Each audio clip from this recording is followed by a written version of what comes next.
కాకినాడ జిల్లా పిఠాపురం పట్టణంలో 2 రోజులుగా కురుస్తున్న భారీ వర్షాల కారణంగా నీట మునిగిన పలు ప్రాంతాలను కాకినాడ పార్లమెంటు సభ్యులు Thangella Uday Srinivas, DCCB bank chairman Tummala Ramaswamy Babu అధికారులతో కలిసి పరిశీలించారు.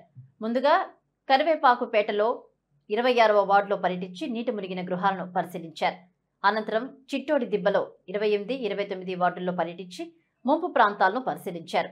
కాలనీల్లో వర్షపు నీరు బయటకు పంపేందుకు తక్షణం ఏర్పాటు చేయాలని, అలాగే పిఠాపురం పట్టణంలో లోతట్టు ప్రాంతాల్లో డ్రైనేజీల నిర్మాణానికి ప్రాధాన్యమివ్వాలని అధికారులను ఆదేశించారు.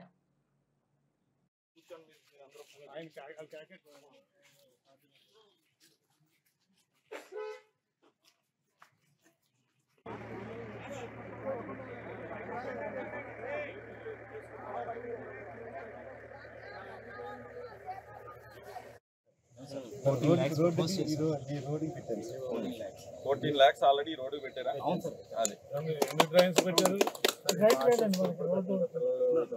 మనకి ఏంటంటే దీన్ని కాస్త హైట్ చేసుకుంటే నువ్వు ఇబ్బందులు కొంచెం గురవకుండా ప్రింట్ లో స్టేక్ హోల్డర్స్ ఇబ్బంది పడే స్టేక్ హోల్డర్ ఏనండి ఇబ్బంది ఎవరెవరు పడతారో ఇల్లు కట్టేసారంట. అందరికి ఇళ్ల స్థలాలతో పాటు ఇవ్వాలి. ఇల్లు కట్టేసిన అందరూ పూజ చేయలేరు కదా, అలా సిస్టమ్ ప్రకారం డ్రైన్ ఇప్పుడు ఎలాగా కుదరదు కదా. కట్టించుకోవాలి, 8 సంవత్సరాలు కట్టినిచ్చారు. రాగానే 6 నెలల్లో ఇల్లు మొత్తం బయటకు పంపడం ఏంటి? పోలేం కదా, మరి ఆగాలి అంతే కదా. ఇప్పుడు వాళ్ళు ఆల్రెడీ ఇల్లు అయి కట్టేసుకున్నారు. నేను మాట్లాడా తెలుసు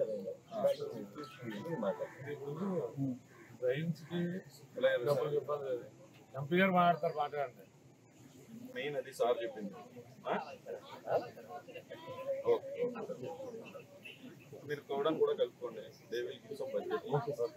ఆల్రెడీ 1,10,00,000 ఇచ్చారు. 1 కోటి రూపాయలు కట్టండి.